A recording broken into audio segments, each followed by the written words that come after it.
Class में भी आपको समझा दिया था कि आज का लेक्चर जो है वो हर एग्ज़ाम के लिए, चाहे बिहार बोर्ड का हो, हर बोर्ड के लिए इम्पोर्टेंट है। बिहार बोर्ड हो, चाहे एमपी बोर्ड हो, चाहे आपका सीबीएसई बोर्ड हो, चाहे आपका यूपी बोर्ड हो, सभी बोर्डों में ये जो टॉपिक है वो बहुत बहुत इम्पोर्टेंट है, 100% आता ही आता है। इसीलिए सभी छात्रों को ध्यानपूर्वक देखना चाहिए, और कोई भी समस्या हो आपको तो हमें कमेंट बॉक्स में कमेंट करके हमें बताएंगे, अभी कोई डिस्टर्ब नहीं करेगा। देखिए क्या है, आपका नियम है रासायनिक संयोजन के नियम, लॉ ऑफ केमिकल कॉम्बिनेशन। रासायनिक संयोजन के नियम क्या होते हैं? Law of chemical combination, chemical combination.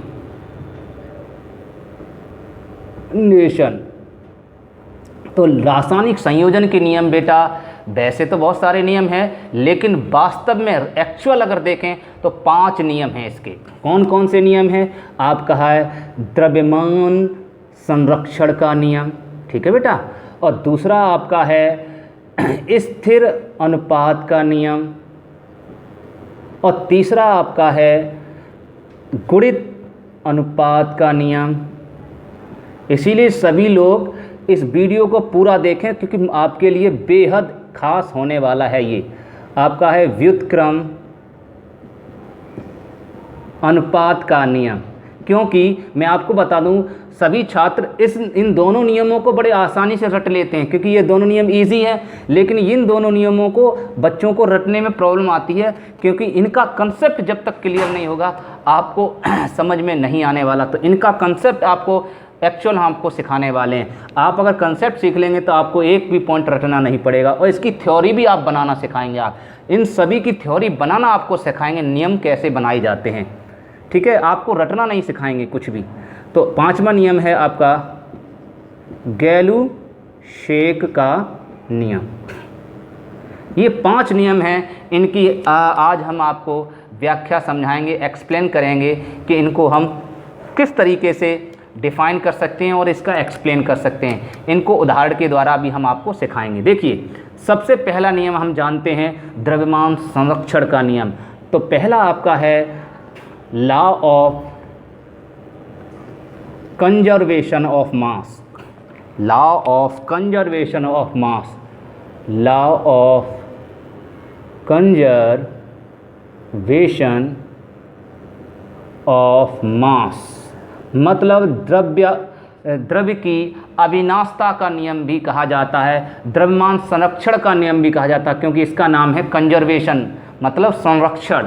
तो law of conservation of mass, mass माने द्रव्यमान, द्रव्यमान के संरक्षण का नियम। संरक्षण का मतलब है नो चेंज होना, अर्थात अपरिवर्तित होना, कोई परिवर्तन ना हो, ठीक है। इसका मतलब अविनाशता का, इसको अविनाशता का नियम भी कहते हैं। एक और नाम इसका द्रव्य की अविनाशिता का नियम, इसे द्रव्य की अविनाशता का नियम भी कहा जाता है। ये कहा जाता है ये द्रव्य अविनाशी है, द्रव्य को न तो उत्पन्न किया जा सकता है ना ही इसको नष्ट किया जा सकता है। आप भी जानते हैं द्रव्य एक ऐसी चीज़, द्रव्य लिखा है बेटा, यहाँ मिस्टेक हो गई, थोड़ा मिस हो गया। हाँ, द्रव्य मतलब मैटर, इसको पदार्थ भी कहते हैं। ये कहा जाता है कि पदार्थ को न तो नष्ट किया जा सकता है, अर्थात पदार्थ अविनाशी है जिसका कोई नाश नहीं कर सकता, और इसको कोई न तो बना सकता है, मतलब न ही इसको उत्पन्न कर सकता है। इसका एक रूप से दूसरे रूप में रूपांतरण हो सकता है। जैसे कि आपका जल, जल को आप नष्ट नहीं कर सकते, आप जल को रूप में परिवर्तित कर सकते हो, जल का आप बर्फ़ बना सकते हो, जल से आप भाप बना सकते हो, लेकिन जल को नष्ट नहीं किया जा सकता। आइए एक प्रयोग के द्वारा आपको समझाते हैं कि इसको नष्ट क्यों नहीं किया जा सकता। देखिए, एक हम कंटेनर ले लिया, एक कंटेनर ले लिया, बर्तन ले लिया, उस बर्तन में हमने Na2CO3 इसमें रख लिया, ठीक है, Na2CO3 की मात्रा इसमें रख ली, समझना बेटा। और रखने से पहले एक हमने एक HCl में एक टेस्ट ट्यूब ले ली, एक ट्यूब में HCl भर लिया। आप समझने का प्रयास करेंगे, HCl भर लिया, समझना बेटा। HCl भर लिया, इसका मतलब HCl को अभी Na2CO3 के विलयन में नहीं डाला।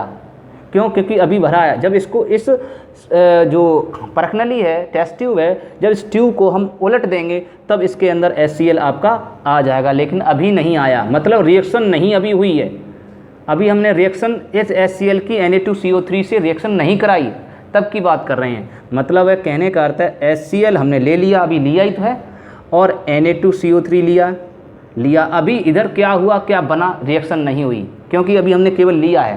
तो लेने से पहले, मतलब HCl को Na2CO3 से डालने से पहले माना इसका जो द्रव्यमान था इसका, वो मान लीजिए आपका थोड़ी देर के लिए मान लीजिए इसका 200 दशमलव कुछ मान लीजिए 33 था, 200.33 ग्राम था।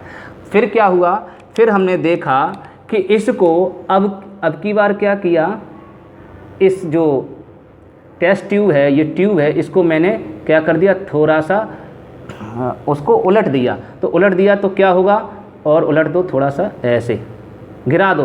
कहने का अर्थ है हमने धीरे धीरे करके इसको पूरी तरह से उलट दिया। इसका मतलब टेस्ट ट्यूब का जो भी पदार्थ था, जो भी द्रव्य था, वो किसके अंदर आ गया, कंटेनर के अंदर। तो आप देख रहे कंटेनर के जब अंदर आ गया तो कंटेनर में इसमें क्या था, Na2CO3 था या नहीं था, समझ में आ रहा। और इसको आपने मिला दिया तो HCl किसके अंदर आ गया, अब HCl इसके अंदर आ गया, सॉल्यूशन के अंदर आ गया, किसके अंदर, Na2CO3 के विलयन। अब इसका मतलब इन दोनों के बीच रिएक्शन हो गई। इसका मतलब HCl को Na2CO3 के अंदर जब डाला तो डालने से पहले देखा तो इसका द्रव्यमान कितना निकला, इतना था, पहले ही माप लिया हमने। मापने के बाद जब इसकी रिएक्शन हो गई, इन दोनों की आपस में रिएक्शन हुई, रिएक्शन करने के बाद देखा कि H का Cl के साथ कॉम्बिनेशन किया तो क्या बना, H2CO3 बन गया, और क्या बन गया, NaCl बन गया, बराबर बैलेंस करते हैं 2HCl।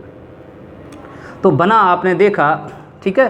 तो देखा क्या हुआ कि इन दोनों का द्रव्यमान जब हमने योग किया दोनों का, फिर भी आपका 200.33 ही निकल कर आया। ये प्रयोग से ही इस द्रव्यमान संरक्षण के नियम की पुष्टि होती है। अर्थात द्रव्यमान संरक्षण नियम को अगर सिद्ध करना है तो आपको प्रयोग करना पड़ेगा, तभी द्रव्यमान संरक्षण का नियम सिद्ध होगा। इसका मतलब देखा कि कंटेनर से, मतलब इन पदार्थों को आपस में मिलाने से पहले भी इनका द्रव्यमान देखा, इसका अलग तौल लिया, इसका द्रव्यमान कितना, इसका अलग तौल लिया, उन दोनों को योग किया तो इतना आया। फिर उसके बाद इन दोनों के बीच जब रिएक्शन हो गई, अब रिएक्शन करने के बाद ये देखिए रिएक्शन हो गई, रिएक्शन करने के बाद अब इसको अलग कैसे तौल पाओगे, क्योंकि ये तो इसके अंदर मिला हुआ है। और HCl को अलग कैसे तौल पाओगे, NaCl इसके अंदर, मतलब अब ये HCl नहीं रहा, Na2CO3 नहीं रहा, बल्कि क्या बन गया, HCl बन गया NaCl, और Na2CO3 बन गया H2CO3।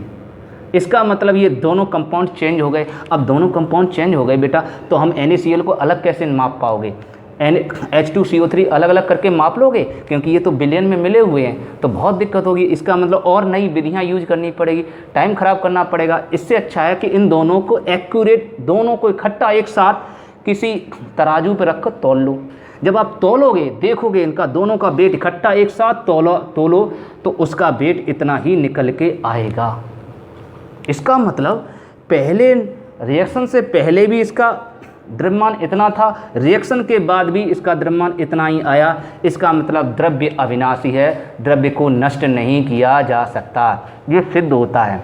तो इसके लिए आपको मैंने बताया, इसका जो एक्सप्लेन है, इसकी व्याख्या तो केवल प्रयोग के द्वारा ही संभव है और किसी के द्वारा संभव नहीं। इस चीज़ को ध्यान रखें। और लोग क्या करते हैं, इसको पढ़ाते कैसे, पढ़ाने का तरीका और लोगों का ये तरीका है कि मान लीजिए कोई रिएक्शन है H2 + O2, ठीक है, और दोनों की रिएक्शन करा दी तो क्या बन गया, H2O। वो कहते हैं कि RHS का द्रव्यमान LHS के द्रव्यमान के बराबर होता है। किसी रासायनिक अभिक्रिया में अभिकारकों का कुल द्रव्यमान उत्पादों के कुल द्रव्यमान के बराबर होता है।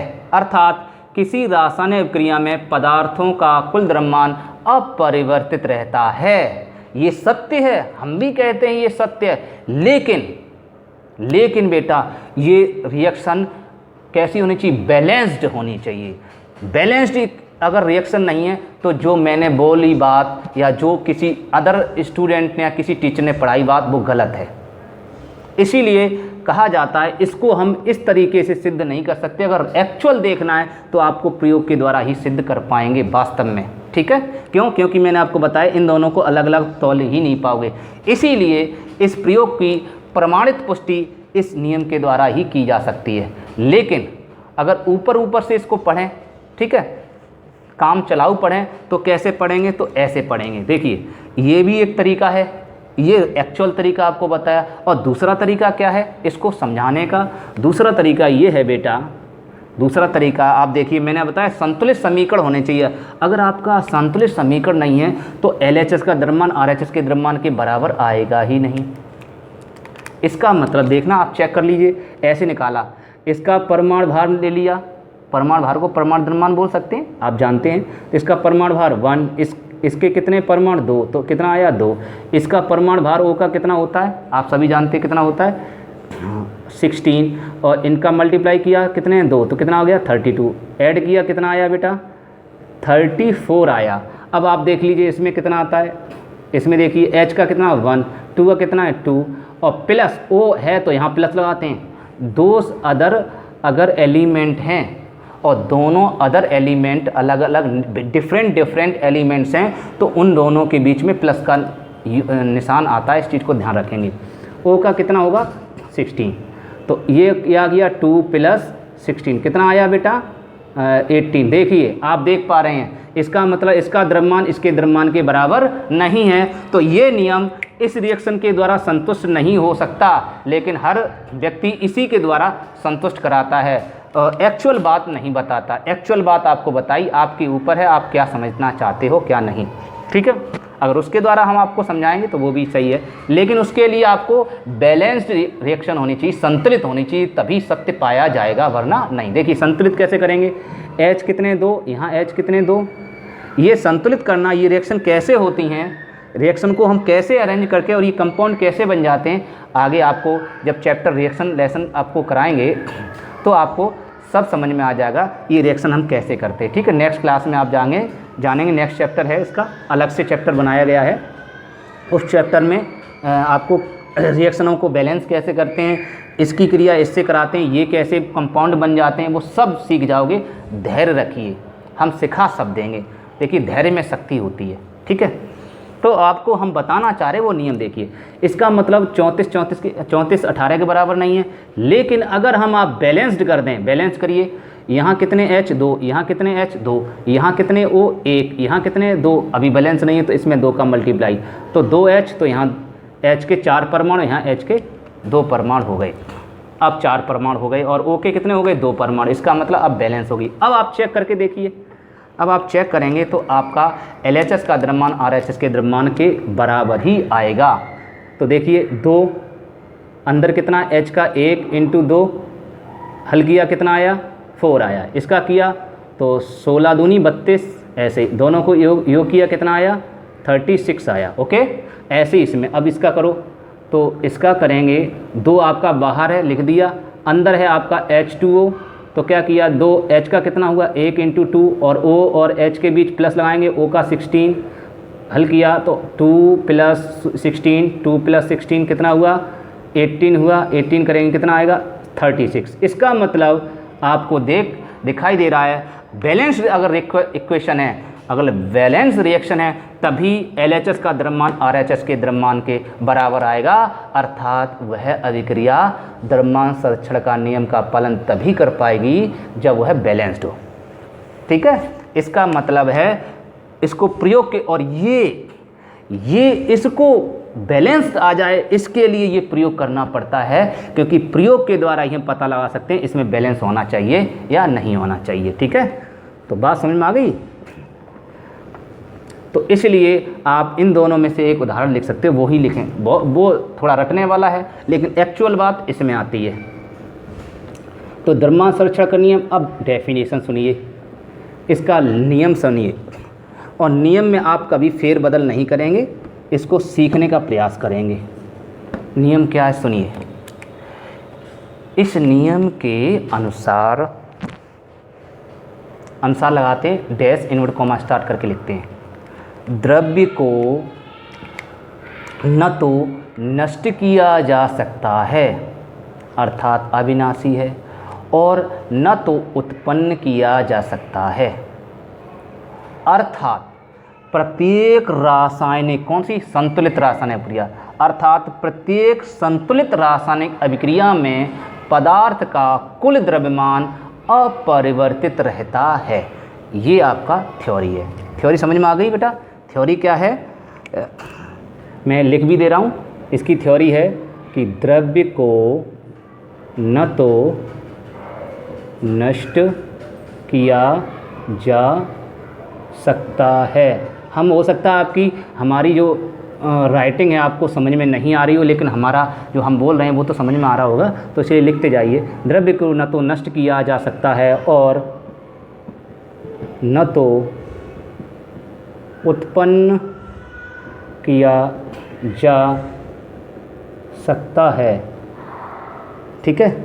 अर्थात इसका मतलब ना तो नष्ट कर सकते हैं ना उत्पन्न कर सकते हैं, तो अजर अमर है, इसको कोई मार भी नहीं सकता, ना ही इसको उत्पन्न किया जा सकता, इसलिए अजर और अमर है ये। अर्थात प्रत्येक संतुलित अभिक्रिया में या संतुलित रासायनिक अभिक्रिया में, संतुलित रासायनिक अभिक्रिया में पदार्थों का कुल द्रव्यमान कैसा रहता है, अपरिवर्तित रहता है। आ गया समझ में? ये इसकी डेफिनेशन है। इन्वर्टेड कॉमा बंद, इन्वर्टेड कॉमा यहाँ स्टार्ट किया, यहाँ बंद कर दिया, ऐसे लिखा जाता। अब एग्जाम्पल क्या है, अब एग्जाम्पल में आप प्रयोग नहीं लिखेंगे, सॉरी यहाँ एग्जाम्पल लिख लीजिए। एग्जाम्पल जो है उसमें आप प्रयोग नहीं लिखेंगे, ठीक है। कौन सा लिखेंगे, सिंपल वाला उदाहरण लिख लीजिए। जैसे ये लिख लीजिए H2 + O2 एरो, इसमें बैलेंस होना चाहिए 2H2। अब देखेंगे ऐसे कर लीजिए, लेकिन एक्चुअल हमने आपको प्रयोग भी दिखाया, वही सत्य है। ये तो आपको करस्पॉन्डिंग है काम चलाने के लिए, ये नियम उसी से बना, ये रिएक्शन है, नियम उसी से बना है ये वाला, तो इसलिए उसको सीखना ज़रूरी है, लिखना ज़रूरी नहीं है। तो देखिए 2 × H का द्रव्यमान कितना होता है, H का परमाणु भार कितना होता है, एटॉमिक मास 1, तो 1 लिख दिया। इनटू H के एटम्स कितने हैं, 2, तो 2 लिख दिया, ठीक है। इसका O का कितना होता है, O का होता है 16 × 2 लिख दिया। अब L किया कितना आया O, तो आपका आ जाएगा मल्टीप्लाई, तो जानते हो इसका मल्टीप्लाई करेंगे 4 आएगा, इसका मल्टीप्लाई करेंगे कितना आएगा 32 आएगा। अब इन दोनों को ऐड कर दें तो कितना आएगा, इन दोनों को ऐड करेंगे, इसको और इसको ऐड करेंगे तो ये आ जाएगा आपका 36। ऐसे ही इसमें देख लीजिए, इसमें करेंगे 2 और इसको करेंगे H × 2 + O, ऐसे ही करेंगे तो 2 × H का द्रव्यमान कितना 1 × 2 + O का कितना 16, करेंगे हल करके आप हल कर लेना और आपका आंसर आएगा 36। इसका मतलब LHS का द्रव्यमान RHS के द्रव्यमान के बराबर ही आएगा। तो आपको केवल इतना ही लिखना है, ओके। चलो, तो मैंने आपको पूरी कोशिश की आपको समझाने की, ठीक है। अब इसको नोट कर लें फटाफट, स्क्रीनशॉट ले लिया करो। अब हम आपको वैसे नहीं लिखा हुआ नहीं प्रोवाइड कर पाएंगे, ऐसे ही लिखा करेंगे, ठीक है, या फिर बोल के। अगर कोई समस्या है किसी बच्चे को तो हमें व्हाट्सएप पे कमेंट करें, मैंने आपको व्हाट्सएप नंबर अपना दे दिया है, उस पर हम आपको नोट्स ये लिखे हुए भेज देंगे। अब नोट्स लिखे हुए भेज दिया करेंगे, क्योंकि बेटा उस पर काट के हमें समझा तो देते हैं, लेकिन उसमें हमें वीडियो बनाने में समय ज़्यादा लग जाता है। एक वीडियो बनाने के लिए 3-4 घंटे लग जाते हैं, तो इसलिए दिक्कत आती है। इसलिए अब ऐसे ही समझाएंगे, आपको समझा यहाँ दिया करेंगे, और आपके जो ये लिखा हुआ है वो व्हाट्सएप पे आपका सेंड कर दिया करेंगे, ठीक है। तो व्हाट्सएप नंबर आपको हमने पहले ही दे दिया है, इस चीज़ का ध्यान रखें, ओके ओके। चलिए, अब नेक्स्ट है आपका स्थिर अनुपात का नियम। बहुत इंपॉर्टेंट है ये नियम, ये भी नियम बहुत बार आया, आप चेक कर लीजिए, ये बहुत इम्पोर्टेंट है। देखिए इसमें इसको इरेज करने में भी परेशानी होती है, समय इसमें चला जाता है, तो आप लोग समझ सकते हो कितनी दिक्कत है, और समय आपका इतना नहीं है कि इसको साथ साथ दोनों काम कर सकें, तो ध्यान रखें। तो आपका है नेक्स्ट दूसरा लॉ है आपका स्थिर अनुपात का नियम। स्थिर अनुपात का नियम, ये भी इम्पोर्टेंट है। Law of constant proportion, law of constant proportion, स्थिर अनुपात का नियम। ठीक है, स्थिर अनुपात का नियम क्या है? इसमें अनुपात स्थिर होगा। अब किसका अनुपात स्थिर होगा? बेटा जो कंपाउंड बनते हैं, जो यौगिक बनते हैं, जैसे कि मान लीजिए H2O यौगिक है। क्यों? क्योंकि H और O के योग से बना है ये। और किससे बना? एक निश्चित अनुपात में। देखिए, अगर H और O के बीच परमाणुओं का अनुपात देखें, इन दोनों के बीच किसका देखें? परमाणुओं का अनुपात की बात करें तो क्या होगा? H के कितने परमाणु हैं? 2, तो यहाँ 2 लिखेंगे। O के परमाणु कितने हैं? नीचे, परमाणु नीचे देखे जाते हैं। परमाणु मान लीजिए पैर, तो पैर नीचे होते हैं, ऐसा समझ लीजिए। पैरों कितने हैं? 1, तो इसका परमाणु। इसका मतलब परमाणुओं के अनुसार देखें तो इसमें रेशियो 2:1 है, जो निश्चित है। ऐसा नहीं हो सकता कि H3O हो जाए, कभी नहीं हो सकता, विश्व के किसी कोने में नहीं हो सकता। ऐसा क्यों नहीं हो सकता? यही तो केमिस्ट्री है। H3O क्यों नहीं हो सकता? H4O क्यों नहीं हो सकता? HO2 क्यों नहीं हो सकता? यही तो केमिस्ट्री है बेटा, यही तो आपको सीखना है। मैंने कहा अगर पानी को बनाना है तो पानी को बनाने के लिए H के 2 परमाणु लेने पड़ेंगे और O का 1 परमाणु लेना पड़ेगा, और फिर उनका रासायनिक संयोग करेंगे तभी H2O बनेगा, वरना नहीं बनेगा। आइए ये भी बता देते हैं, जानते हैं। वैसे ये अभी आपको रिएक्शन में बताएंगे, जब रिएक्शन आपको कराएंगे तो आपको नेक्स्ट क्लास में आपको समझाएंगे। चलिए थोड़ा सा आपको बेसिक समझा दे रहे हैं। H2O ही क्यों बनेगा? H का परमाणु क्रमांक आपको पता है, H का परमाणु क्रमांक कितना होता है? 1। तो इसका इलेक्ट्रॉन विन्यास करेंगे, आपको इलेक्ट्रॉन विन्यास कराना सिखा दिया हमने, 1 आएगा। तो इसकी संयुक्ता कितनी होती है? 1। इसकी संयुक्ता आपको पता होनी चाहिए कितनी होती है? 2। क्यों? क्योंकि O का परमाणु क्रमांक कितना होता है? O का परमाणु क्रमांक 8 होता है। कितना होता है? 8। बट 8 कैसे बनाएंगे? एक O है, एक और O नीचे बना दिए, देखिए परमाणु क्रमांक बन गया, कितना आसान। अब इसका इलेक्ट्रॉन विन्यास करेंगे, कितना आएगा? 2,6। तो इसे अपना अष्टक पूर्ण करने के लिए कितने इलेक्ट्रॉनों की ज़रूरत है? 2 की। 2 इलेक्ट्रॉन इसमें ऐड हो जाएं तो अपने 8 बना लेंगे। और ये नियम है, प्रत्येक तत्व अपने अंतिम कोश में 8 इलेक्ट्रॉन पाने के लिए प्रयास करता रहता है। कैसे भी उसके अंतिम कोश में 8 इलेक्ट्रॉन हो जाएंगे तो वो अपना कार्य बंद कर देगा और दूसरे तत्व से कॉम्बिनेशन कर लेगा, अर्थात संयोग कर लेगा। ठीक है, ये संयोग करने के लिए 2 इलेक्ट्रॉनों को ले, इसका मतलब ये कितने इलेक्ट्रॉन ले रहा है? 2। तो 2 इलेक्ट्रॉन लेगा तो इसलिए H के 2 परमाणु आएंगे। देखिए अभी दिखा भी दे रहा हूँ। तो इसकी संयुक्ता 2 हो गई। अब H के कैसे लेगा? अब O परमाणु H के 2 परमाणुओं कैसे खींचेगा? ऐसे हाथ बढ़ाएगा, ऐसे खींच लेगा। और इसका मतलब ये 2 इसकी तरफ आएंगे और ये क्रॉस मल्टीप्लाई ऐसे। इसका मतलब H के 2 परमाणु यहाँ आ जाएंगे, O के परमाणु यहाँ आ जाएंगे, O1। तो आपके सामने हाजिर है H2O। तो इतनी आसानी से H2O को बना सकते हैं अगर इसका आपको संयोजकता आपको पता है। H की संयोजकता 1 होती है, O की संयोजकता 2 होती है। संयोजकता कैसे पता लगी? जितने इलेक्ट्रॉनों की कमी है वो इसकी संयोजकता है। इसके बाह्यतम कोश में मान लीजिए 5 होते तो इसकी संयोजकता कितनी होती? 3, क्योंकि 5 में 3 और ऐड कर दें तभी 8 होंगे। ठीक है, अगर इसके बाह्यतम कोश में 7 होते, इलेक्ट्रॉन विन्यास करते हो बाह्यतम कोश में 7 आते, तो उसमें कितने इलेक्ट्रॉनों की जरूरत पड़ती 8 होने के लिए? 1 की। तो उसकी संयोजकता कितनी होती? 1। तो आपका कॉम्बिनेशन इस टाइप से। तो आप समझ में आ गया।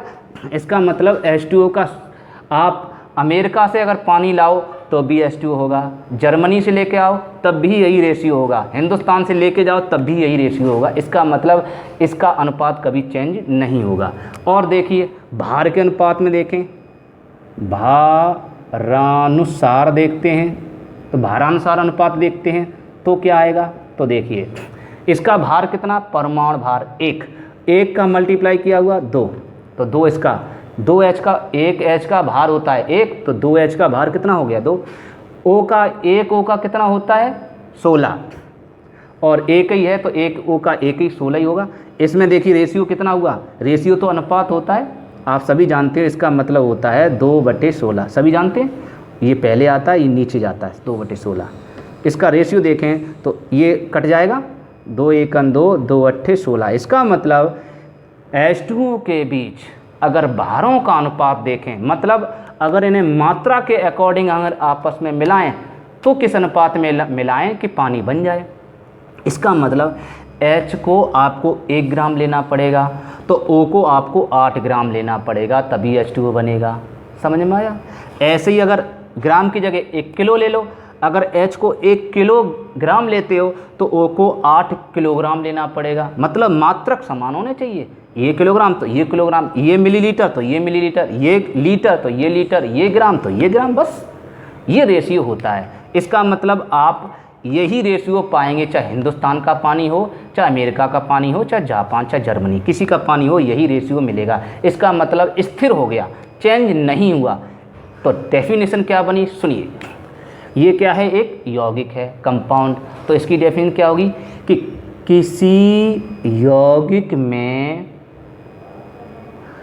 तत्वों का संयोग, ये तत्व हैं, एलिमेंट्स हैं, तो किसी यौगिक में, कंपाउंड में तत्वों का संयोग एक निश्चित भार के अनुपात में या भारानुपात में होता है, या एक निश्चित परमाणुओं के अनुपात में होता है। दोनों में से एक लिख दो।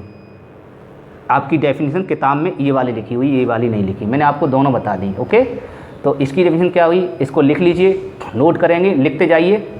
हाँ, लिखिए, इस नियम के अनुसार, लिखिए, इस नियम के अनुसार डैश इनवर्ट कॉमा स्टार लिखाइए कि प्रत्येक यौगिक में,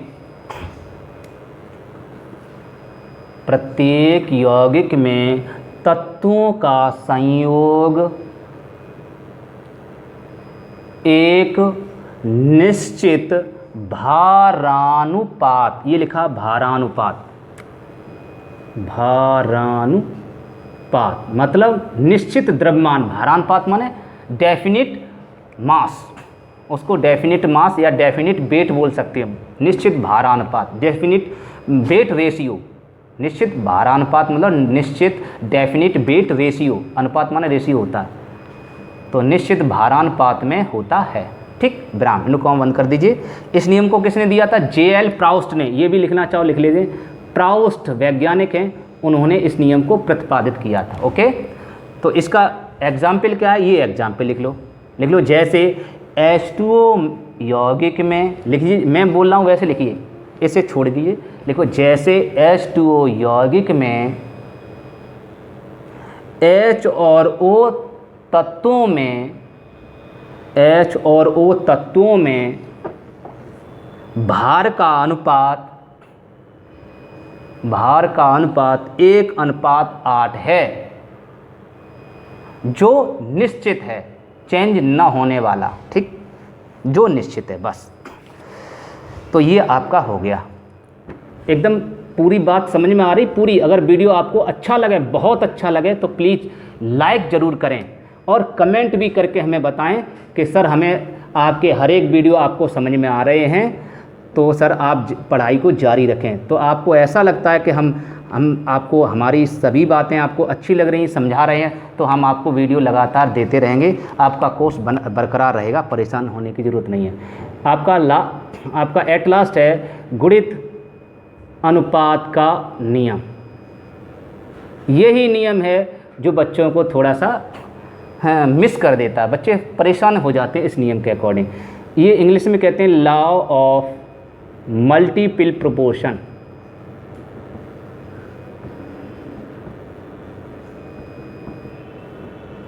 हो सकता है इंग्लिश का कोई वर्ड मिस हो जाए, हमसे गलत हो जाए, आप कॉपी में वो नोट जो बुक होती है उस बुक में आप सही कर लेना। वैसे हम कोशिश कर रहे हैं सारा लिखा, ठीक है, जल्दी में हो सकता है गलत हो जाए।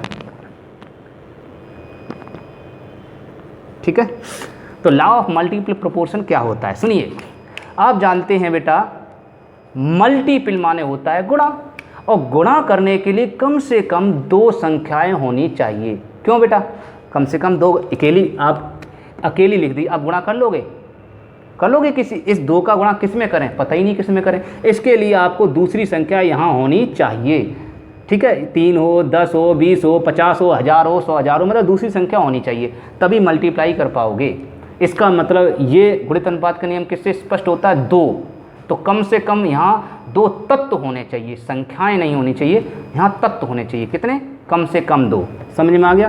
तो सुनिए अब इसकी डेफिनेशन क्या होगी। जब 2 तत्व, मान लीजिए ए और बी, कोई मान लीजिए, जब 2 तत्व आपस में संयोग करके, संयोग माने जुड़ करके, जब 2 तत्व आपस में जुड़ करके या संयोग करके एक से अधिक यौगिक बनाते हैं। जैसे इन दोनों के संयोग से मान लीजिए पहले ए बी बना, हो सकता है ए बी बने, और हो सकता है ए बी 2 बन जाए, हो सकता है ए बी 3 बन जाए, हो सकता है ए बी 4 बन जाए। ये इन दोनों की प्रकृति पर निर्भर करेगा, नेचर पर डिपेंड करेगा कि ये दोनों में कितनी क्षमता है कि ये दोनों लोग मिलकर कितने मकान बना सकते हैं। ये 2 कारीगर हैं, 2 मिस्त्री हैं, ये 2 मिस्त्री कितनी इनमें क्षमता है, ये 2 मिस्त्री आपस में जुड़कर नए प्रोडक्ट बना सकते हैं, ये इनके ऊपर डिपेंड करेगा। बात समझ में आ गई? तो इसलिए डेफिनेशन क्या होगी, देखो एक से अधिक यौगिक है, एक नहीं, एक से ज़्यादा यौगिक बनाएं, अर्थात 2 से अधिक। तो डेफिनेशन क्या हुई, फिर समझ लीजिए बहुत आराम से बेटा, हम आपको परिभाषा को प्रिपेयर करना सिखा रहे हैं, मैन्युफैक्चरिंग करना सिखा रहे हैं, अर्थात परिभाषा को डिफाइन कैसे करते, बनाते कैसे। अभी तक आप रटने वाली प्रवृत्ति आपने सीखी है, अभी तक जहाँ भी आप सीखे हो वो आप रटने की प्रवृत्ति पर सीखे हो। आज हम आपको जो लेक्चर सिखा रहे हैं, आपको सिखाने का प्रयास करें, तो आप सीखने का प्रयास करें। डिफाइन कैसे करते, बना से कैसे थ्योरी को, गुणित माने गुणा, गुणा कम से कम 2 संख्याएं, लेकिन यहाँ संख्या नहीं होगी क्योंकि केमिस्ट्री चल रही, केमिस्ट्री में तत्व होते हैं, तो यहाँ तत्वों की कम से कम 2 तत्व लेने चाहिए। तो परिभाषा यहीं से स्टार्ट होगी, क्या, जब 2 तत्व आपस में संयोग करके 2 या 2 से अधिक, या फिर बोल दो 1 से अधिक यौगिक बनाते हैं, से एक तत्व की मात्रा निश्चित रहती है। देखिए निश्चित है, ये ए अकेला है, एक है निश्चित, यहाँ भी ए अकेला है निश्चित, अकेला है निश्चित, अकेला है निश्चित, मतलब चेंज नहीं हो रहा, जो चेंज ना हो उसको निश्चित कहते हैं।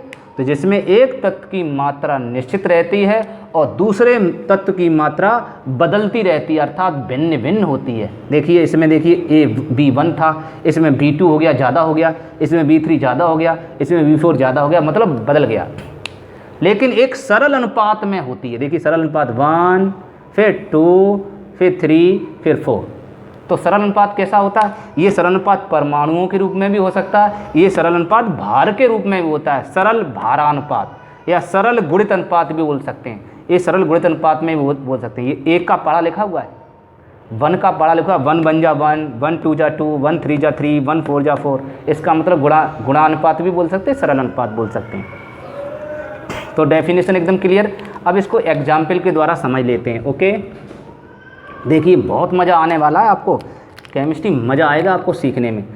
देखिए जैसे कि मान लीजिए 2 तत्व मान लो आप, मान लीजिए C और O हैं। कौन से तत्व हैं? C और O, ये आपके 2 तत्व हैं। ये दोनों आपस में मिलकर क्या क्या बना रहे हैं? 2 कंपाउंड बना रहे हैं। एक कंपाउंड बना रहे मान लीजिए CO बना रहे हैं, और दूसरा कंपाउंड मान लीजिए CO2 बना रहे हैं। ओके, समझना बेटा, आपको समझाने का प्रयास इसीलिए कर रहे हैं। एक टेबल बना देते हैं, आपको अच्छा समझ में आ जाएगा। मैंने अभी क्या बताया, 2 तत्व हैं और 2 तत्व आपस में जुड़कर 2 से अधिक यौगिक बना रहे हैं, अर्थात 1 से अधिक यौगिक बनाते हैं। ठीक है, 2 से अधिक नहीं, 1 से अधिक यौगिक। हो सकता है एक और बन जाए, CO3 बन सकता है, लेकिन यहाँ CO3 नहीं बनता, बताऊँगा कारण है ये। CO3 माइनस आ जाएगा अगर बन जाएगा तो। ये 2 ही कंपाउंड बनते हैं। ये इनकी क्षमता इतनी ही है कि ये 2 ही मकान बना सकते हैं। ठीक है, इनकी क्षमता है, ये प्रयोगों द्वारा देखा गया। अब हम चेक करते हैं बेटा। देखिए आप लोग देखें, इसमें देखो C यहाँ 1 है, यहाँ भी C 1 है, तो चेंज नहीं हो रहा। इसका मतलब यहाँ भी परमाणु 1, यहाँ भी C का परमाणु 1। O का यहाँ परमाणु कितना? 1, यहाँ O का परमाणु 1, यहाँ O का परमाणु 2। तो देखिए एक तत्व की मात्रा निश्चित है, दूसरे तत्व की मात्रा अनिश्चित है, जो एक सरल अनुपात में है परमाणुओं के अकॉर्डिंग। और भार के अकॉर्डिंग देखें, और चूंकि आपका केमिस्ट्री में जो थ्योरी लिखी है वो भार के अकॉर्डिंग लिखी हुई है। ठीक है, भार के अकॉर्डिंग, तो भार के अकॉर्डिंग लिखते हैं। तो इसका द्रव्यमान अर्थात भार बताइए, परमाणु भार। कौन बताएगा? C का एटॉमिक भार कितना होता है? जिसको नहीं पता उस ट्रिक से जान ली। ट्रिक क्या है? इसके ये C लिखा, इस C में आप घुंडी लगा दो, मोड़ दो, तो क्या बन जाएगा? 6। इसका मतलब C का परमाणु क्रमांक होता है 6। परमाणु क्रमांक एटॉमिक नंबर 6 होता है और इसी का दूना कर दो तो हो जाएगा भार। ये इसकी ट्रिक है। ओके, जैसे मैंने आपको O की ट्रिक बताई थी, O का परमाणु क्रमांक आपको याद नहीं है तो कैसे याद करेंगे? इसके लिए एक और O बना दो, हो गया परमाणु क्रमांक 8। तो इसका मतलब O का परमाणु क्रमांक कितना होता है? 8 होता है। परमाणु भार निकालना, इसका डबल कर दो, उसका परमाणु भार हो जाएगा। तो डबल हमेशा परमाणु भार करना होगा, सिंगल हमेशा परमाणु क्रमांक करना होगा। तो बहुत आसान है ना? कितना केमिस्ट्री कितनी ईजी है। तो समझ में आया इसका भार कितना होगा? C का भार कितना होता है? 12 अभी बताया, क्योंकि इसका परमाणु क्रमांक 6 होता है, 6 का दूना 12। ऐसे इसका परमाणु क्रमांक कितना होता है? 6 होता है, 12। तो इसका भार देखिए समान है। इसका भार बताइए O का। O का भार अभी बताया, परमाणु क्रमांक O का होता है 8, उसका दूना करेंगे तो 16। तो यहाँ 16 और यहाँ 16 दूनी 32। तो आपको दिखाई दे रहा है, देखिए एक तत्व की मात्रा निश्चित है और दूसरे तत्व की मात्रा अनिश्चित है, लेकिन जो दूसरे तत्व की मात्रा अनिश्चित है वो एक सरल गुणित अनुपात में है। गुणित अनुपात में क्यों कहेंगे? क्योंकि गुणा आ रहा है, टेबल आ रही है। देखिए टेबल पढ़िए, 16 एकन 16, 16 दूनी 32, अगली बार 16 ती 48, ऐसे। एकदम क्लियर हो गया? तो ये आपका गुणित अनुपात का नियम होता है। अगर कोई समस्या है तो एक बार और हम आपको समझा दे रहे हैं, आपको हर संभव प्रयास करेंगे आपको समझाने का, ठीक है? तो समझाने का क्या दूसरा है, जैसे मान लीजिए नाइट्रोजन और ऑक्सीजन, मैं आपको बताऊं, नाइट्रोजन और ऑक्सीजन ऐसे, ये दो तत्व ऐसे हैं पूरी पृथ्वी पर, ये दो तत्व ऐसे हैं जो दोनों आपस में संयोग करके 5 कंपाउंड बनाते हैं। इतनी क्षमता होती है दोनों में। कितने? 5 कंपाउंड। कौन कौन से बनाते हैं मैं बता दे रहा हूँ। पहला एक कंपाउंड बनाएगा, N2O बनाता है। दूसरा आपका बनाता है N2O2, तीसरा N2O3, चौथा N2O4, पाँचवा N2O5। इसका नाम है नाइट्रस ऑक्साइड। इसको कहते हैं लाफिंग गैस, हंसाने वाली गैस। इसको सूंघ लोगे तो हंसते रहोगे ज़िंदगी भर, ज़्यादा सूंघ लिया तो हंसते हंसते ख़त्म। N2O2, इसको 2 से 2 कैंसिल अगर हम कर दें तो NO भी लिखा सकता है। इसको कहते हैं नाइट्रिक ऑक्साइड, इसको नाइट्रोजन ट्राई ऑक्साइड, इसको नाइट्रोजन डाइऑक्साइड या नाइट्रोजन टेट्रा ऑक्साइड, टेट्रा माने 4, इसको नाइट्रोजन पेंटा ऑक्साइड बोलते हैं। तो इसका मतलब 5 ऑक्साइड बनाने की क्षमता होती है N और O में, ठीक है? ये इनकी प्रकृति पर निर्भर करेगा, ठीक है? ये कैसे होती है, ये इनकी खुद की नेचर होती है। ये प्रयोग द्वारा ही पता लगा सकते हैं और किसी के द्वारा नहीं, ठीक है? ये प्रयोग से ही पता लगा। तो 5 कंपाउंड में आप देखेंगे इनका द्रव्यमान कितना कितना है। तो इसमें N का द्रव्यमान कितना होता है? नाइट्रोजन का 14, परमाणु भार नाइट्रोजन कितना होता है? 14, ठीक है? तो 14 परमाणु भार है। एक N का, 2 N का कितना हो गया? 28, 14 दूनी 28। तो यहाँ लिखेंगे 28। यहाँ N 2 है, यहाँ भी 28 है, यहाँ भी N 2 है, यहाँ भी 28 है, यहाँ भी N 2 है, यहाँ भी 28 है, यहाँ 2 है, यहाँ भी 28 है। एकदम क्लियर? यहाँ भार कितना होगा? यहाँ का O 16 एक रहेगा, यहाँ 16 दूना 2 32 रहेगा, यहाँ कितना? 16 ती 48 रहेगा, यहाँ 16 चौक 4 वो हैं, ऐसे लिखा करो। ओ 4 बार हैं तो एक O का 16, दूसरे O का 16, तीसरे O का 16, चौथे O के 16, दोनों चारों को ऐड करेंगे या मल्टीप्लाई कर लो या फिर ऐड कर लो, 48 आएगा। ऐसे ही इसका हाँ कहाँ पे रह गया? 16 चौक 64 और 16 पंजे 80। ये आपकी टेबल बन के आ गई। इसका मतलब है बेटा, इसका मतलब साफ है कि जब दो तत्व आपस में जुड़कर 2 या 2 से अधिक यौगिक बनाते हैं तो उनमें से एक तत्व निश्चित रहता है, अर्थात एक तत्व की मात्रा निश्चित होती है और दूसरे तत्व की मात्रा अनिश्चित रहती है, जो एक सरल गुणित अनुपात में होती है। बस इतना ये नियम लिखना है। ओके, तो ये आपको समझना है। अब आप बोर्ड एग्ज़ाम में आप अपने एग्ज़ाम में ऐसे टेबल नहीं बनाओगे कोई भी छात्र, फिर कैसे लिखोगे? आपको केवल ऐसे उदाहरण लिखने हैं। लिखने का तरीका क्या है? आपको लिखना है ऐसे, बहुत आसान। उदाहरण अगर कहता है एक उदाहरण द्वारा समझाइए समझाइए कहता है तो आपको टेबल बनानी पड़ेगी। कहता है एक उदाहरण द्वारा स्पष्टीकरण करिए, समझाइए, और ये 4 नंबर में क्वेश्चन आता तो आपको समझा देना टेबल बना के, छोटी टेबल बना देना। ये वाली तो बड़ी है, वो आपको बताई थी, वो वाली बना देना, ठीक है। ये तो बड़ी आपकी टेबल है, आप चाहो तो ये बना दो, मुझे कोई आपत्ति नहीं। और अगर कहता है कि द्रव्यमान संरक्षण का नियम लिखिए, 2 नंबर में कहता तो इतना लिखना, वो लिख दिया, उदाहरण सहित लिखिए, तो वो थ्योरी लिख दी, और उसके बाद एग्जाम पे लिखेंगे, एग्जाम पे लिखेंगे CO, CO2 आदि गुणित अनुपात में हैं, बस इतना लिखना।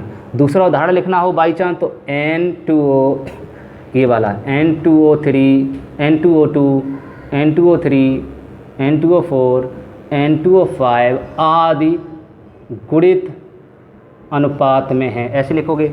एक और उदाहरण लिखना चाहें H2O, H2O2 आदि गुणित अनुपात में। देखिए इसमें 2 ही तत्व होंगे, इनमें पहचान क्या है, गुणित अनुपात के लिए पहचान क्या है, कम से कम 2 ही तत्व होंगे, 2 से ज़्यादा होंगे ही नहीं। गुणा करने के लिए मिनिमम 2 तत्व होने चाहिए। देखिए H यहाँ है और O है, 2 ही तत्व हैं। देखो H2O बना, इसमें H2 है, यहाँ भी H2 है तो H स्थिर हो गया। O यहाँ 1 है, यहाँ O 2 है तो O है। ऐसे ही SO, SO2, SO3, ये बहुत सारे मैंने उदाहरण लिख दिए, आप इनमें से एक उदाहरण लिख लेना, ओके, कोई सा। और आप अभी चाहें तो सभी लिख लें, आपको सीखना है तो सब लिख लें। आपको समझ में आ गया।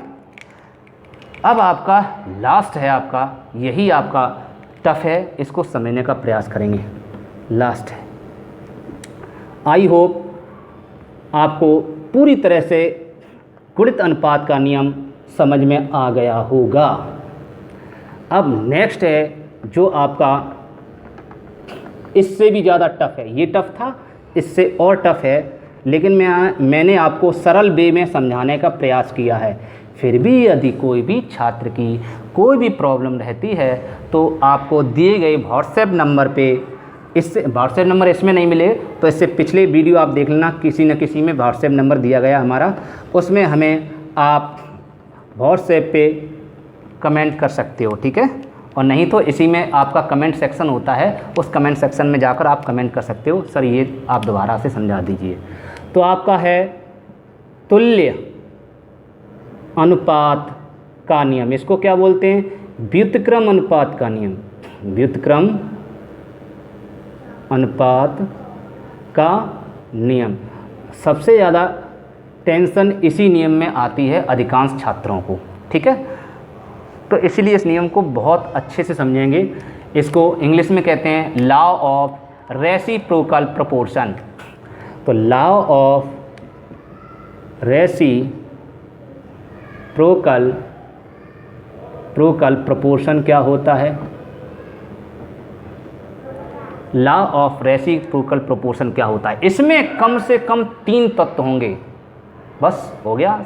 इसके न्यूमेरिकल भी इतने इजी हैं बेटा, इतने इजी हैं कि इनके न्यूमेरिकल को अगर आप हल करके करोगे तो आपके 2 पेज में आपका हल होगा, और अगर मुँह ज़बानी करोगे तो आपको इनका आंसर सेकंड में आंसर आ जाएगा। हाँ, 1 मिनट नहीं लगेगा, मैं मिनट नहीं बोल रहा हूँ, गारंटी में दे रहा हूँ, केवल आपको क्षण मात्र में ही आंसर आ जाएगा। ये ऐसी ट्रिक भी आपको सिखाएंगे, चलते जाइए, आप सीखते जाइए, आपको ऐसी बेहतरीन सी ट्रिक, बढ़िया से बढ़िया ट्रिक सिखाने का प्रयास करेंगे। जो हमने सीखा वो आपको सिखा के रहेंगे, जो हमने नहीं सीखा वो हम कैसे सिखा सकते हैं, ठीक है। हाँ, प्रयास पूरा जारी रहेगा।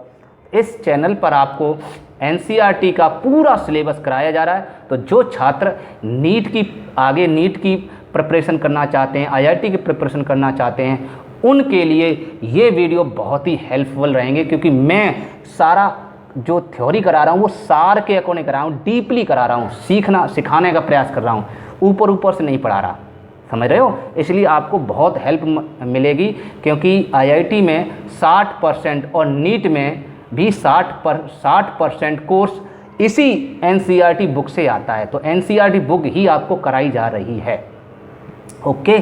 तो इसलिए ध्यान रखेंगे पूरा कि हम आपको सिखा करें। तुल्य अनुपात के लिए कम से कम कितने होने चाहिए तत्व, 3 तत्व मान लीजिए। अब इसका कैसे नियम बनेगा, A, B और C 3 तत्व हो गए, ठीक। अब 3 तत्व में मान लो, क्योंकि ABC मान के फिर हम कोई तत्व ही मानने पड़ते, इसलिए पहले ही मान लो तत्व। चलो पहले हमने मान लिया एक C तत्व है, H तत्व है और आपका O तत्व है। ये 3 तत्व अलग अलग हैं। अगर बेटा 3 तत्व अलग अलग होंगे तो इनके वजन भी तो अलग अलग होंगे, द्रव्यमान भी तो अलग अलग होंगे। इसका द्रव्यमान क्या होता है? इसका द्रव्यमान होता है 12 परमाणु भार। इसका भार कितना होता है? 1 होता है। इसका भार कितना होता है? 16 होता है। आप जानते हैं। तो परिभाषा क्या हुई? सुनिए, ऐसे कि जो एक तत्व होता है, कोई सा भी एक, इनमें से, ऐसा नहीं कोई सा भी ले सकते हैं, कोई सा भी एक तत्व की मात्रा निश्चित होगी। 3 तत्व होंगे, इन 3 तत्वों में किसी एक तत्व की मात्रा आप निश्चित लेना पड़ेगा, तभी ये नियम की पुष्टि होगी, वरना नहीं। तो किसी एक तत्व को निश्चित कर दो, चाहे इसको चाहे इसको चाहे इसको, ठीक है। हम इसको निश्चित कर दे रहे हैं, स्थिर कर दे रहे हैं, मतलब इसको चेंज नहीं करेंगे। तो जब इसको चेंज नहीं करेंगे तो इन दोनों के बीच अगर संयोग करें, तो इन दोनों के बीच अगर संयोग कराएं, रासायनिक केमिकल कॉम्बिनेशन कराएं, तो क्या बनेगा?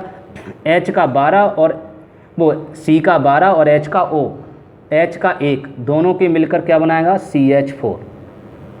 ये कैसे बन गया? ये भी आपको सिखा देंगे। वैसे ये रिएक्शन में सीखना है, मैंने बताया आपको नेक्स्ट चैप्टर जब सिखाएंगे, आपका चैप्टर नंबर है आपका 4th, ठीक है, उसमें है रासायनिक आबंधन। चैप्टर नंबर 4 में आपको सिखाएंगे ये CH4 कैसे बन जाता है, CH5 क्यों नहीं बना, CH3 क्यों नहीं बना। लेकिन चाहें तो आप यहाँ थोड़ा सा हम बेसिक सिखा देंगे, चिंता ना करें, अभी थोड़ा सा सीखते जाएं। अब मैंने बताया इसको निश्चित करना पड़ेगा, और फिर इसमें भी इसको निश्चित करना पड़ेगा। C और O के संयोग से क्या बनेगा? CO2। क्या बनेगा? CO2। अब देखिए, अब मैं आपको बता रहा हूँ, सुनिए, अब आपको दिखा रहा हूँ CH4 कैसे बन गया। C का H4, C का परमाणु क्रमांक कितना अभी बताया था आपको? परमाणु क्रमांक पूछ रहा हूँ, atomic number, not atomic weight, only atomic number. कितना होता है? 6। तो 6 घुंडी बताते हैं, घुंडी लगा दो। तो 6 का इलेक्ट्रॉनिक विन्यास करेंगे, कितना आएगा? 2,4। ये भी अगर 2,4 किसी छात्र को निकालना नहीं आता है, इलेक्ट्रॉन विन्यास करना नहीं आता, तो हमारी एक वीडियो है जिसमें है आ गया केमिस्ट्री का ब्रह्मास्त्र, ठीक है, ये टॉपिक है हमारा, ये प्लेलिस्ट में आपको मिल जाएगा। और नहीं तो हम आपको डिस्क्रिप्शन बॉक्स में इसका लिंक दे देंगे, उस लिंक में जाकर आप इसको चैप्टर को पढ़ लेना। उसमें रिएक्शन कंपाउंड कैसे बनते हैं, ये कैसे बड़े बड़े कंपाउंड किस तरीके से बन जाते हैं ऑटोमेटिकली। सोडियम कार्बोनेट का सूत्र क्या होता है, कैल्शियम कार्बोनेट का सूत्र क्या होता है, पोटेशियम डाइक्रोमेट का सूत्र क्या होता है, पोटेशियम परमैंगनेट का सूत्र क्या होता है, आप लोग रटते हो। हमने उसमें रटने का कोई मेथड नहीं बताया, ट्रिक से आपको कुछ भी नहीं रटना है, अपने आप आपको आ जाएगा। अगर आप उस लेक्चर को आप सीख लेंगे, अगर उस लेक्चर को आपने पढ़ लिया तो आपको रिएक्शन का मतलब समझ में आ जाएगा, रिएक्शन कैसे होती हैं। क्यों? अगर आपने कंपाउंड बनाने सीख लिए तो रिएक्शन करना आपने आप सीख जाओगे, है ना। ये CH4 बनाना सीख लिया तो आपको रिएक्शन करना भी सीख जाओगे। तो CH4 कैसे बना? इसका बाह्यतम कोष में 4 है, तो ये अपने अंतिम कोष में 8 इलेक्ट्रॉन पाने के लिए कितने इलेक्ट्रॉन और ले सकता है? 4। तो इसकी संयोजकता कितनी होगी? 4। इसकी संयोजकता कितनी होती है? 1। ये अपने अंतिम कोष में 1 नहीं लेता, अंतिम कोष में वो 8 नहीं लेता, 1 ही लेता है। इसलिए हाइड्रोजन तत्व एक ऐसा तत्व है जो अंतिम कोष में, अपने अंतिम कोष में 1 इलेक्ट्रॉन ही लेता है, अर्थात अपना द्विष्टक पूरा करता है। क्या बोलता है? डबल्ड। इसका ऑक्टेट रूल, ये ऑक्टेट पूरा करता है, ये डबल्ड। तो डबल पूरा अर्थात द्विष्टक पूरा करने के लिए 2 इलेक्ट्रॉन पाने के लिए 1 इलेक्ट्रॉन ही आएगा। तो इसलिए कॉम्बिनेशन ऐसे होता है, अभी बताया। तो इसका 1 यहाँ जाएगा, इसका 1 यहाँ जाएगा, 4 यहाँ जाएंगे तो यहाँ जाएगा CH4, 1 यहाँ जाएगा C1, तो आपका बनेगा CH4। आ गया समझ में? ऐसे ही यहाँ बनेगा C और O। C का कितना आएगा? 4 अभी बताया। O का कितना होता है आपको बता चुके। O के परमाणु क्रमांक होता है 8 का इलेक्ट्रॉन विन्यास करेंगे 2,6। इसे 8 होने के लिए कितने चाहिए? 2, तो इसकी संयोजकता होगी 2। ऐसे संयोग करा दो, इसका मतलब इसके 2 यहाँ C2, इसका 4 यहाँ O4। देखिए इसमें 2 का डिवाइड हो सकता है क्योंकि रेशियो है, अभी बताया 2:4, 2 एकन 2 एकन 2, 2 दूनी 4। इसका मतलब ये कट सकता है 2 एकन 2, 2 दूनी 4, तो आपका CO2 बनेगा। It is clear?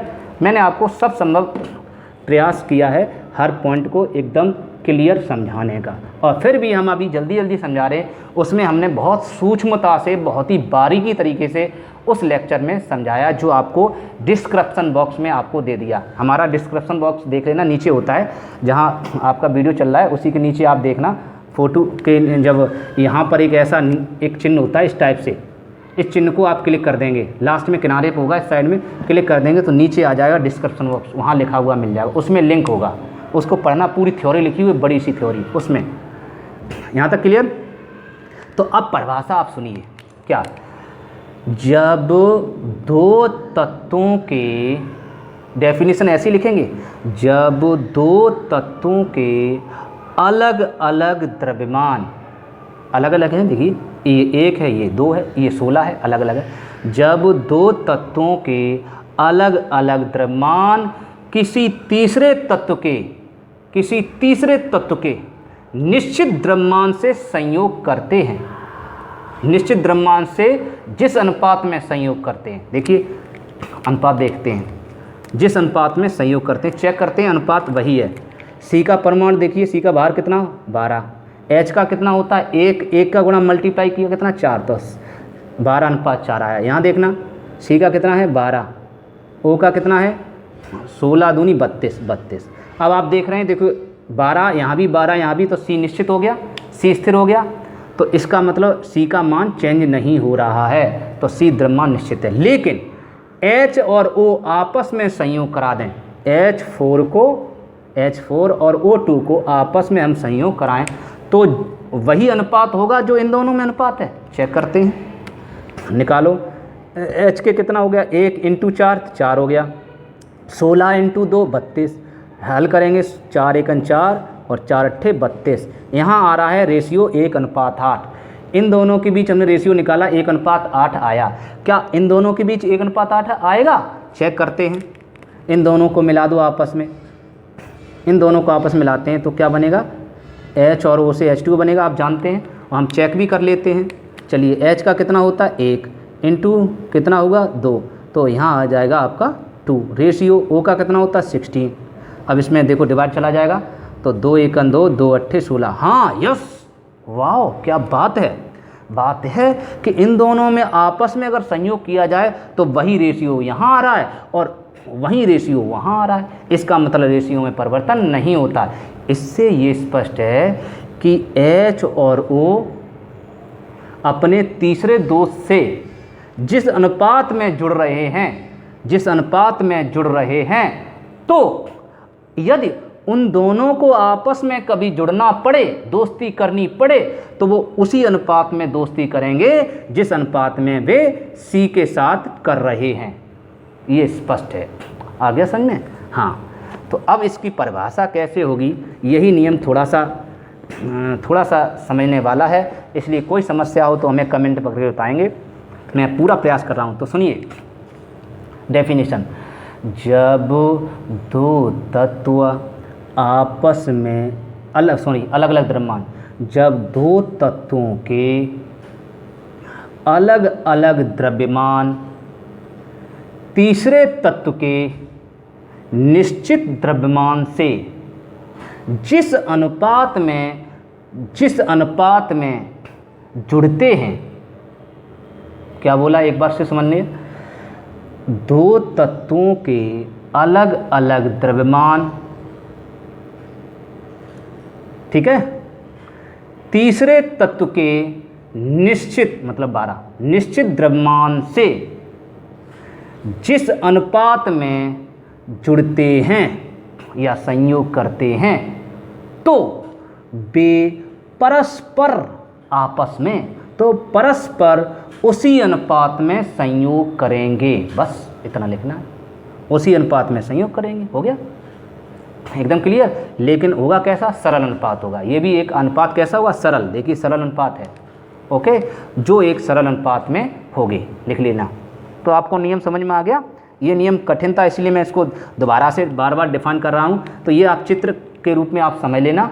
इसको आप नोट में लिखा करो, नोट पॉइंट, मतलब इसकी व्याख्या समझने के लिए एक्स्ट्रा है ये, इसको रफ वर्क में लिखा करें, ठीक है। फिर पे आप लिखना चाहो तो लिख लो, अलग से लिखना, लेकिन जब एग्ज़ाम हो तो इस एग्ज़ाम में इस चित्र को बनाना चाहें तो बनाएं, ना बनाना चाहें तो ना बनाएं। फिर लिखना कैसे कि सर ये नहीं बनाए तो लिखें कैसे, तो लिखना ये है, आपको ये ना लिख के ऐसे लिख देना है CH4, CO2, व H2O किस अनुपात में? व्युत्क्रम अनुपात में है, व्युत्क्रम अनुपात में है बस, या व्युत्क्रम अनुपात के नियम की पुष्टि करते हैं। एक उदाहरण हो गया, इतना लिखना है। दूसरा उदाहरण देखिए, ऐसे ही H2S, SO2 एवं क्या बनाएंगे? H2S, SO2, H2O। ये किस नियम की पुष्टि करते हैं? ये भी आपके व्युत्क्रम नियम की पुष्टि करते हैं। ऐसे लिखना है, दोनों में से एक उदाहरण। तो देखिए इसमें कैसे पहचाना, इसमें कैसे पहचाना? इसमें देखिए आप देखेंगे, इसमें देखेंगे S समान है, यहाँ भी S समान है, स्थिर हो गया S की मात्रा स्थिर है। जब S की मात्रा स्थिर कर दें तो इन दोनों आपस में संयोग करा दो, तो H और O मिलकर क्या बनाते हैं? H2O बन गया। इसका मतलब इसमें तत्व 3 है, देखिए इसमें भी H है, S है और O है। इसका मतलब 3 तत्वों से ये ट्रिक है। अगर 3 तत्व, अगर किसी भी न्यूमेरिकल है, कोई बड़ा से बड़ा न्यूमेरिकल है, उसमें 3 तत्व अगर दिए गए हैं तो सीधी सीधी बात है, व्युत्क्रम अनुपात का नियम ही है उसमें होगा, और कोई नियम लागू नहीं होगा। दैट इज क्लियर हो गया? तो डेफिनेशन एक बार फिर क्लियर कर दूं। देखिए एक बार फिर समझ लेता हूं कि जब इसको एक सॉन्ग के रूप में समझ लेते हैं, एक अच्छा समझ में आ जाएगा। किसी भी थ्योरी को सॉन्ग के रूप में आप बना सकते हैं, ये आपके ऊपर है कैसे कैसे बनाना चाहें। सुनिए, जब दो तत्वों के अलग अलग द्रव्यमान किसी तीसरे तत्व के निश्चित द्रव्यमान से जिस अनुपात में संयोग करते हैं तो वे उसी अनुपात में परस्पर संयोग करेंगे। बस ठीक है, जो एक सरल अनुपात होगा, ये आपका नियम है। ओके, अब आपको मुझे लगता है कि आपको पूरी तरह समझ में आ गया। ठीक है, ऐसे नोट्स अगर लेना चाहें तो आप नोट्स भी मुझसे ले सकते हैं, लेकिन हमें आपको कमेंट करना पड़ेगा। ठीक है, मोबाइल नंबर पे आपको दिया गया है। तो इस तरह से ये व्युत्क्रम अनुपात का नियम क्लियर हुआ। इसके और सारे भी उदाहरण हो सकते हैं। तो टेक्निक आपको मैंने बता दी, जैसे मैंने आपको बताया है कि CO2 और SO2 लिखा है मान लीजिए। अब बताइए आगे कौन सा तत्व बनेगा, बनाइए, चेक करते हैं। देखिए C और S स्थिर नहीं है, तो ये तत्व अलग अलग हैं। इसमें O2 ये स्थिर हो गया, इसका मतलब O2 की मात्रा स्थिर है, इसको चेंज नहीं करेंगे, इसको बंद कर लेंगे। इसको आप क्या करेंगे, इसको बंद कर लेंगे। तो किस में संयोग होगा? C में और S में। CS में क्या बनेगा? C और S में संयोग होगा तो क्या बनेगा? CS2। ठीक, ये बनाना आप सीख जाएंगे जब रिएक्शन आप करना सीख जाएंगे। और इसके लिए आपको परमाणु क्रमांक याद करने पड़ेंगे। सभी लोग परमाणु क्रमांक अच्छे प्रकार से याद कर लेंगे तो आपको सारी रिएक्शन अपने आप क्लियर होती चली जाएंगी। तो आपका लास्ट नियम है, ये भी सीख लो। उसके बाद आपका लेसन समाप्त होता है, मतलब लेसन नहीं अभी समाप्त होगा, मतलब आज का टॉपिक पूरी तरह समाप्त हो जाएगा। लास्ट है आपका गैलू-शेक का नियम। हाँ, इस नियम को किसने दिया था ये भी लिख लें। इस नियम को रिक्टर ने दिया था, J.B. रिक्टर। इस नियम को, व्युत्क्रम अनुपात का नियम किसने दिया? J.B. रिक्टर। ठीक है बेटा, इसको रिचर के नाम से ही बोलते हैं। और गुणित अनुपात का नियम किसने दिया? गुणित अनुपात का नियम अगर लिखना चाहें, इसको किसने दिया? गुणित अनुपात का नियम इसको दिया डाल्टन ने। इसको डाल्टन ने प्रतिपादित किया था। इसको J.B. रिक्टर, और रिक्टर को RITCHER, इसको रिक्टर भी पढ़ते हैं, बहुत से लोग रिचर पढ़ते हैं, तो रिचर एक ही बात है। ठीक है, आपका है गैलू-शेक का नियम, लॉ ऑफ गैलू-शेक या गैलू-शेक्स लॉ। तो गैलू-शेक का नियम क्या है? जब मैं इसको, ये नियम सिंपल है, इसको तो केवल रटना है, सिंपल है। देखिए इसको लिखते हैं, लिखिए, जब गैसें, इसमें गैसों का नियम है ये, जब गैसें परस्पर रासायनिक संयोग करती हैं, जब गैसें परस्पर रासायनिक संयोग करती हैं तो समान ताप और दाब पर, समान ताप और दाब पर गैसों के समान आयतनों में, गैसों के, ठीक है, समान ताप और दाब पर उनके अभिकारी, लिखो, उनके अभिकारकों और उत्पादों के आयतनों में, उनके अभिकारकों और उत्पादों के आयतनों में एक सरल अनुपात होता है। समझ में आ गया। जैसे मान लीजिए H2 और ये Cl2, तो क्या बनेगी HCl। देखिए ये गैस है और ये भी देखिए गैस है और ये भी देखिए गैस है। देखिए अनुपात इसमें, इसका H2 का आयतन बताइए कितना है। इसे गैलूसेक का आयतन का नियम भी बोलते हैं। इसका आयतन कहाँ मिलेगा। अब आपको सर इसमें आयतन कहाँ, आयतन आपका अणुओं की संख्या से देखते हैं। यहाँ अणु कितना है, एक, जहाँ कोई नहीं होता वहाँ एक मानते हैं, तो एक आयतन। इसी को एक अणु भी कहा जाता है, सही है बेटा। और इसी को एक मोल भी कहते हैं। अगर कहता है H2 के मोलों की संख्या कितनी है, तो आप कहेंगे एक मोल। और यहाँ आपका, यहाँ भी आपका एक आयतन है, देखिए आगे एक लिखा है। यहाँ कितना आयतन, दो आयतन। अब आप देख पा रहे हैं एक सरल अनुपात है, देखो एक के बाद दोबारा, तो ये सरल अनुपात है। तो डेफिनेशन क्या हो गई इसकी, सॉरी इसका नियम क्या होगा कि जब गैसें परस्पर रासायनिक संयोग करती हैं, क्या डेफिनेशन हुई, जब गैसें परस्पर रासायनिक संयोग करती हैं तो समान ताप और दाब पर, ताप भी समान होगा, दाब भी समान होगा। अगर ताप दाब समान नहीं होगा तो ये इन दोनों में रिएक्शन चेंज हो जाएगी। तो समान ताप और दाब पर गैसों के अभिकारकों और उत्पादों, ये अभिकारक का आयतन है, उत्पादों का आयतन, अभिकारकों और उत्पादों के आयतनों में एक सरल गुणित अनुपात या सरल अनुपात होता है। आगे समझे। अब उनके अभिकारक, ये अभिकारक होते हैं बेटा, इनको बोलते हैं रिएक्टेंट। क्या बोलते हैं, रिएक्टेंट, RECTANT।